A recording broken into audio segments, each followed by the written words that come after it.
March 29 ഈ തീയതിയിൽ തിരുസഭ അനുസ്മരിക്കുന്ന വിശുദ്ധർ: വിശുദ്ധ ജോനാസും ബറാക്കിസിയൂസും, വിശുദ്ധ ആർമഗാസ്തസും സത്തൂരുസും മാസ്കലാസും, വിശുദ്ധ ബെർത്താൾഡ്, വിശുദ്ധ സിറിൽ, വിശുദ്ധ യൂസ്റ്റസ്, വിശുദ്ധ ഗ്ലാഡിസ്.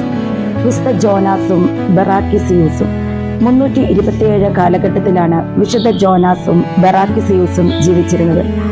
പേർഷ്യയിലെ സാഫോർ രാജാവ് തന്റെ വാഴ്ചയുടെ 18-ാം വർഷം ക്രിസ്ത്യാനികൾക്കെതിരായി ക്രൂരമായ പീഡനങ്ങൾ നടത്തി. ഹുബാബ എന്ന പ്രദേശത്ത് ക്രിസ്ത്യാനികൾ വധിക്കപ്പെടാൻ പോകുന്നുവെന്നറിഞ്ഞ് ജോനാസ്, ബറാക്കിസിയൂസ് എന്നീ 2 സഹോദരന്മാർ അവിടെ എത്തി ക്രിസ്ത്യാനികളെ ആശ്വസിപ്പിച്ചുകൊണ്ടിരുന്നു. 9 പേരുടെ വധം കഴിഞ്ഞ ശേഷം ജോനാസിനെയും ബറാക്കിസിനെയും പിടിച്ച് പേർഷ്യൻ രാജാവ് വണങ്ങാനും സൂര്യൻ, ചന്ദ്രൻ, അഗ്നി, ജലം എന്നിവയെ ആരാധിക്കുവാനും പ്രസിഡന്റ് ആവശ്യപ്പെട്ടു. അതിനവർ തയ്യാറില്ലെന്ന് കണ്ടപ്പോൾ പേർഷ്യർക്ക് കോപമായി. ബറാക്കിസിയൂസിനെ ജയിലിലടച്ച ശേഷം ജോനാസിനോട് അഗ്നി ആരാധിക്കാൻ അവർ പല വിധത്തിൽ പ്രേരിപ്പിച്ചു. അസന്നിഗ്ധമായി അദ്ദേഹം പറഞ്ഞു: സൂര്യനെയും ചന്ദ്രനെയും അഗ്നിയെയും ജലത്തെയും ഞാൻ ഉപേക്ഷിക്കുന്നു. പിതാവിലും പുത്രനിലും പരിശുദ്ധാത്മാവിലും ഞാൻ വിശ്വസിക്കുന്നു. അവരെ ഏറ്റുപറയുകയും ചെയ്യുന്നു. പൊക്കിൽ കൂടി ഒരു കുറ്റി കയറത്തക്ക വിധം കമിഴ്ത്തി കിടത്തിക്കൊണ്ട് വടികൊണ്ട് അടിച്ചുകൊണ്ടിരിക്കുകയാണ് ഈ ഏറ്റുപറച്ചിൽ. അനന്തരം അദ്ദേഹം വെള്ളം മഞ്ഞുകട്ടയായി ഉറച്ചു കിടക്കുന്ന കുളത്തിൽ കിടത്താൻ പ്രസിഡന്റ് ആജ്ഞാപിച്ചു. കുറെ സമയം കഴിഞ്ഞ് ബറാക്കിസിയൂസിനെ വിളിച്ചു പറഞ്ഞു: സഹോദരൻ അഗ്നിക്ക് ബലി ചെയ്തുവെന്ന്.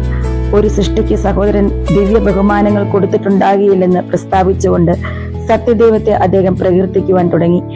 ഈ പ്രസംഗങ്ങൾ കേട്ടാൽ ജനങ്ങൾ മാനസാന്തരപ്പെടുമെന്ന് ഭയന്ന് പരസ്യമായി വിചാരണ ചെയ്യേണ്ടതില്ലെന്ന് നിശ്ചയിച്ചു.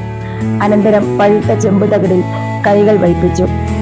നാസ്വാദ്വാരങ്ങളിൽ ഈയം ഉരുക്കി ഒഴിച്ചു. പിറ്റേ ദിവസം ബറാക്കിസിയൂസ് അഗ്നിദേവനെ പൂജിച്ചിരിക്കുന്നുവെന്ന് ഉദ്യോഗസ്ഥന്മാർ ജോനാസിനോട് പറഞ്ഞു. അദ്ദേഹം അത് വിശ്വസിച്ചില്ല. പിന്നീട് അദ്ദേഹത്തിന്റെ വിരലുകൾ ഓരോന്നായി മുറിച്ചു കളഞ്ഞു. ശിരസിലെ തൊലി പൊളിച്ചെടുത്തു. നാവ് മുറിച്ചു കളഞ്ഞു. പിന്നീട് ഒരു യന്ത്രത്തിൽ വെച്ച് ശരീരം ഞെക്കി തരിപ്പണമാക്കി. ഇത് ബറാക്കിസിയൂസിന് കാണിച്ചു കൊടുത്തുകൊണ്ട് സ്വന്തം ശരീരം രക്ഷിക്കാൻ ആവശ്യപ്പെട്ടു. ഇത് ഞാൻ മെനഞ്ഞുണ്ടാക്കിയതല്ല, ഞാൻ അത് നശിപ്പിക്കുകയുമില്ല. സൃഷ്ടാവൊരിക്കൽ അതിനെ പുനരുദ്ധരിക്കും എന്നായിരുന്നു ഈ ധീരരക്തസാക്ഷിയുടെ മറുപടി. മുള്ളുകൊണ്ട് കുത്തുകയും മുള്ളിൽ ഉരുട്ടുകയും ചെയ്ത ശേഷം അദ്ദേഹത്തെയും യന്ത്രത്തിൽ ഞെരുക്കി. തത്സമയം തിളയ്ക്കുന്ന ടാർ വായിൽ കോരിയൊഴിച്ചു.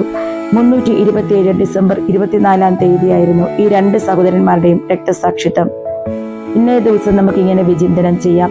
ഈ രക്തസാക്ഷിത്വ ചരിത്രം വായിക്കുന്നവർ തങ്ങളുടെ വിശ്വാസം സംരക്ഷിക്കുവാൻ എന്ത് ചെയ്യുന്നുണ്ടെന്ന് പരിശോധിക്കുന്നത് നന്നാണ്.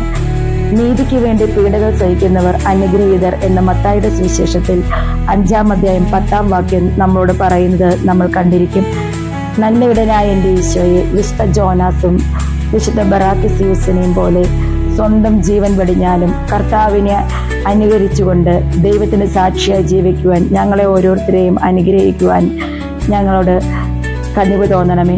വിശുദ്ധ ജോനാസെ, വിശുദ്ധ ബറാക്കിസിയൂസെ, ഈ ലോക ജീവിതത്തിൽ അതിശക്തമായ പരീക്ഷണങ്ങളുണ്ടായാലും ദൈവത്തെ കൈവിട്ടുകൊണ്ട് ഒന്നും ചെയ്യാതിരിക്കുവാൻ ഞങ്ങളെ അനുഗ്രഹിക്കുവാൻ ഈശോയുടെ നിരന്തരം മധ്യസ്ഥം വഹിച്ച് പ്രാർത്ഥിക്കണമേ.